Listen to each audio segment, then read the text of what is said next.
You were going to stop me saying. I thought for a minute you were going to give something away. I'm not giving. No, come on.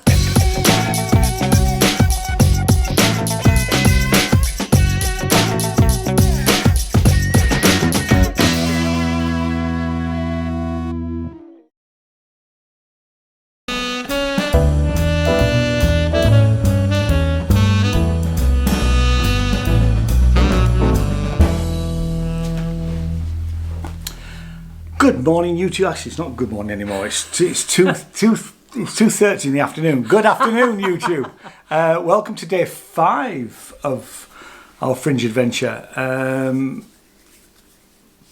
We've seen one show already this morning, which was an 11 o'clock show called Fear of Roses. More about that in a minute. We've just had a rather frustrating time trying to find somewhere to film this review. Because so much of the Fringe this year is outside. There aren't any little rooms or little cubby holes that we could go to actually film the review. So we have been wandering around. We've been talking to people, but we weren't really getting anywhere with it really. But anyway, that's a different issue. So this show, Fear of Roses, is theatre, and it's bracketed as thriller new writing. And I'm not going to read the whole of the blurb, but I will put that in the comments down below. But it says, this fast-paced, darkly comedic crime story, written and directed by Nathaniel Brimmer-Beller, follows 3 women, 4 eventful days, and a nefarious plot straight out of mid-century pulp. Was it for you? Is that what you say? Not really. Because fast-paced, was it fast-paced? There was one tiny section, obviously, because there's a plot. Yeah, there is a plot. In this. We're not going to give the plot away. We're not going to give the plot away. In the sort of the last quarter of the production, it was quite action-packed. Yeah. But up till that moment, I wouldn't have called it fast-paced. No. No, me neither. Actually, dark comedic. Yeah, I mean, you could call it dark as to what unravelled, but comedic.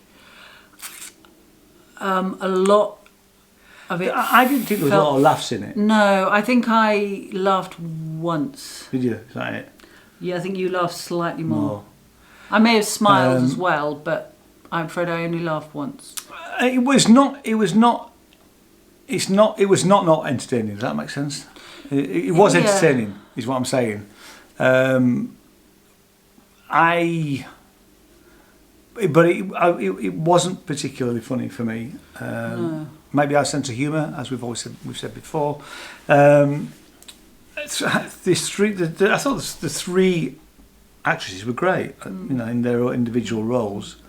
I mean, just quickly, tracking slightly. I mean, people did laugh. Oh yeah. So, I mean, it did. It wasn't, And this is just our opinion. I always have a quick look around to see how full it was, and when I looked around, which was literally just before the start, it looked about half full. But actually, when I turned around at the end, it was full. It was right to the back of the room. Was it? So it was a big audience for this. Yeah, it was. All right. Yeah, it was. Okay. I would have said it was full. Okay. Maybe the odd seat, but generally, I'm just looking on the Fringe website. It's today, which is the 7th, somebody's birthday. Thanks for all the birthday wishes. So it's on here. It's no tickets available today and tomorrow. Again, as we said in previous videos, you need to check the venues, and this is Space. Sorry, not Space. This is Assembly Roxy. So they will know exactly how many spare tickets they've got and whether they can fit you in really. Yeah. So, but for the rest of the run, it's on until the 26th. There are tickets available, but not today and tomorrow. I thought it was okay, if I'm honest. It didn't wow me. No. I mean, you talk about. I mean, the performances were fine. The the third character that came on, I found her voice quite quiet. Did you? And we were sitting pretty close to the front. 2 or 3 rows Yes, back. row 3. And it did cross my mind. I thought, oh gosh, I wonder if the people at the back can hear what she's saying, because they weren't mic'd up, unusually. Weren't they? No, they weren't. No, I looked. No. I'd say for me the volume was fine for all of them, but right, okay. That was just me. But it's a valid point, because we're at the front, and if they're not mic'd up, it was quite a big room with a bar at the back. So no, I thought it was. I wasn't wowed by it. I thought it was okay. There is a twist to it at the end, which is fine. I don't know what. There's much more I couldn't say. Oh, I had a few little. There was a few little gripes. Go on then. Now, this might be a production thing, because is it today? It might be the first day, and I get that. So, but there was a scene quite close to the beginning where the manager woman, she was a bank manager, wasn't she? I think so. Yeah, no, it was because later on they say they're in a bank. They've got offices. Right, okay. So what we've got is we've got a bank manager type person. We've got her PA, and we have a third character. You were going to stop me saying. I thought for a minute you were going to give something away. I'm not giving. No, come on. Anyway, there was a scene where. The opening scene is where the PA is talking to her mum on the phone, and she's got the phone in, and she's got an in-ear in, so you're hearing her side of the conversation. A bit later on in that first 10 minutes, the manager takes a Zoom call.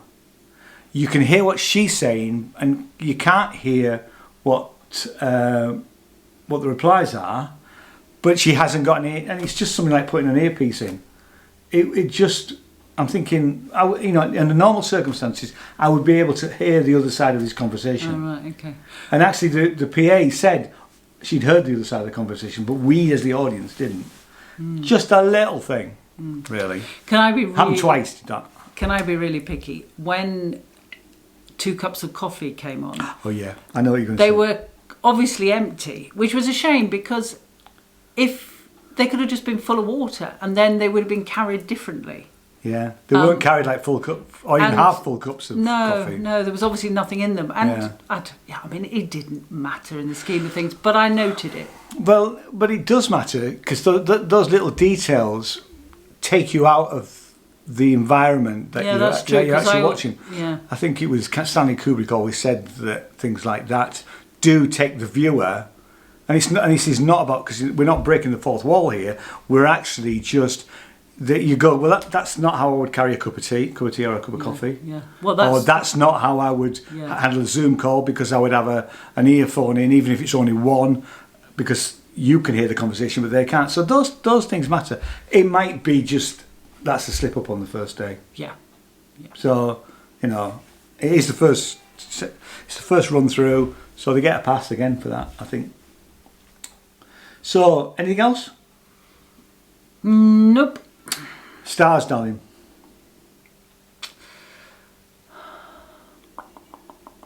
This is called a pregnant pause while Jane thinks about it. See, it's that hard. Yeah. I mean, for me personally, I think I have to say it was a 2. How harsh? But I think that's harsh. It is harsh, I know. I was thinking 3. Okay, well let's go with 3 then. I thought think 2's harsh. I agree. But you've gone 2. That's okay. But we always round it up to the high. So and somebody else will go and they would have a completely different opinion to us, because everybody's got their own opinion. It didn't quite work for me as well as some of the other things that we've seen. And like I say, it's early. We always have to remember that this is early in the run. They have rehearsed it, clearly they've rehearsed it, and they may have had, if they were lucky, probably one stage rehearsal, because of the way that the Fringe normally works, because you don't get a lot of stage to work out the actual the technical stuff. So, you've got to give them that, some leniency. It will develop, and it will clearly get better and tighter as they do it every day for the next month, really. So 3 from me, 2 from Jane. So it's a 3. It's a 3. So our next show is later on this afternoon, which is Plasters, and that is at the Space. Oh, excuse me, that's fizzy water that did that. It's one of the Space venues. So we'll see you back for then. Okay. Okay, so thanks very much. Cheers. See you later. Bye. Bye-bye.